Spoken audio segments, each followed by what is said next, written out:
Voltamos! Relacionamentos virtuais é o tema do programa de hoje. E agora os nossos convidados vão responder as perguntas que você aí de casa enviou por e-mail para a nossa produção. E eu começo com o Alessandro. Atualmente, qual o melhor site de relacionamento? Quem pergunta é Rodolfo Dias, ele é morador de Volta Redonda.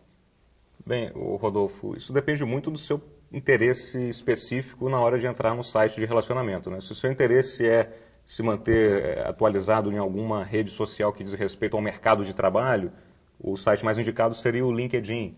Se você tem o interesse por manter contatos com pessoas que moram fora do país, e principalmente nos Estados Unidos e Europa, talvez o MySpace ou o Facebook, que são muito mais fortes lá fora do que aqui. Um site de relacionamento muito forte no Brasil e na Índia é o Orkut. Então isso depende especificamente do interesse momentâneo ali da pessoa na hora de aderir a um site desse. Tem mais uma pergunta para você. Como a pessoa deve se sentir, como ela deve identificar que ela foi lesada, né, com exposições de foto, informações indesejadas? O que ela deve fazer, Alessandro?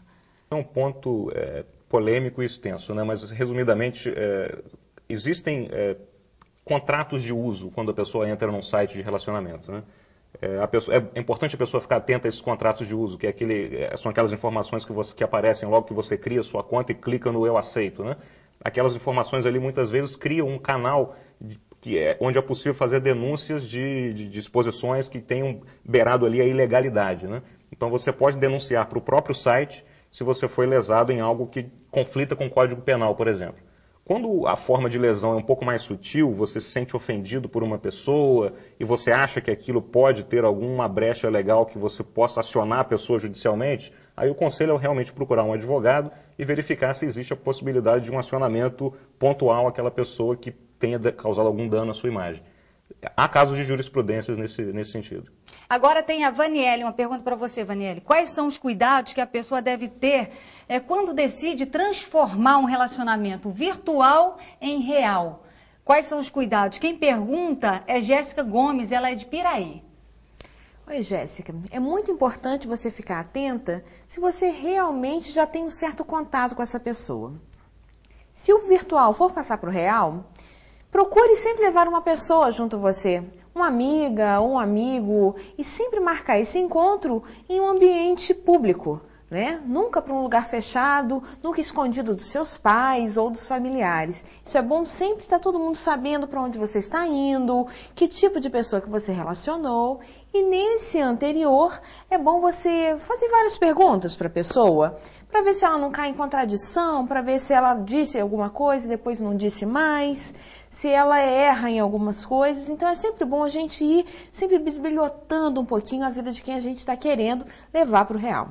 Tem uma pergunta bem importante, que é da Marilene de Matos, ela é moradora de Angra dos Reis, ela quer saber do Flávio o seguinte: minha filha fica horas no site de bate-papo, ela fica conectada, ela quer saber o limite, o que ela pode, o que é limite entre uma situação normal ou o que é um vício? Ela acredita que já possa estar virando até um vício. Sim, né? Marilene, né? Marilene Matos. A Marilene Matos. Olha, Marilene, a gente consegue perceber, né, quem tem jovem em casa, às vezes chega muita reclamação dessa nos consultórios de psicologia.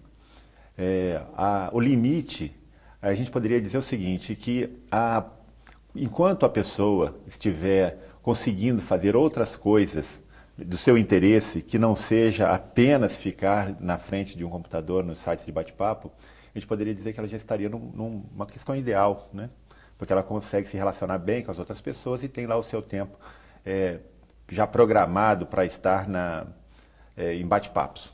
Por outro lado, quando a gente percebe que a pessoa, ou o jovem, né, a pessoa está intimamente ligado somente com o computador, não consegue estabelecer outras formas de relação, não consegue, às vezes, almoçar, tem muitas reclamações que chegam, meu filho já não almoça mais, ele já não toma mais café, eu tenho que levar o lanche para ele na frente do computador, porque ele não consegue fazer com que o tempo seja estabelecido para bate-papo, para a sua alimentação, para o seu estudo. Ele fica envolto daquela situação e não consegue sair dela.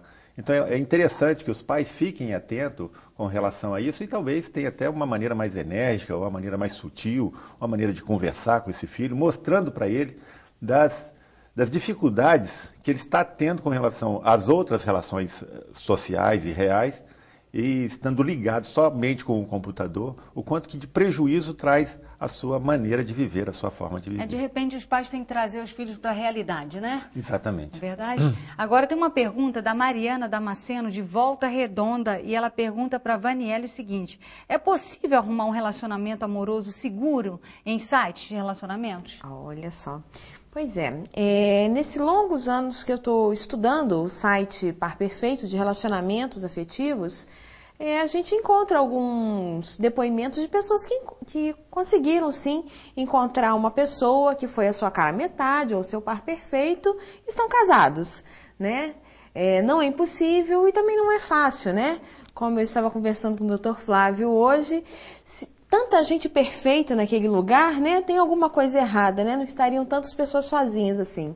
Mas é possível sim. Basta procurar direitinho, não ir com tanta sede ao pote achando que eu vou encontrar o meu príncipe encantado naquele local, né? Tem uma outra pergunta que quem faz é o Pedro Azevedo, ele é de Paraty, ele pergunta para o Alessandro se existe algum antivírus que dê segurança para uma conversa com estranhos em sites de relacionamento. Olha, os antivírus são importantes sempre a pessoa ter um antivírus atualizado na sua estação de trabalho ou na sua máquina pessoal. É importante a pessoa, além disso, não se esquecer também das atualizações de segurança que são feitas no sistema operacional que você usa, lá no Windows, no Linux, enfim. Existem antivírus muito bons no mercado, tanto livres, né, que são gratuitos, sem custo.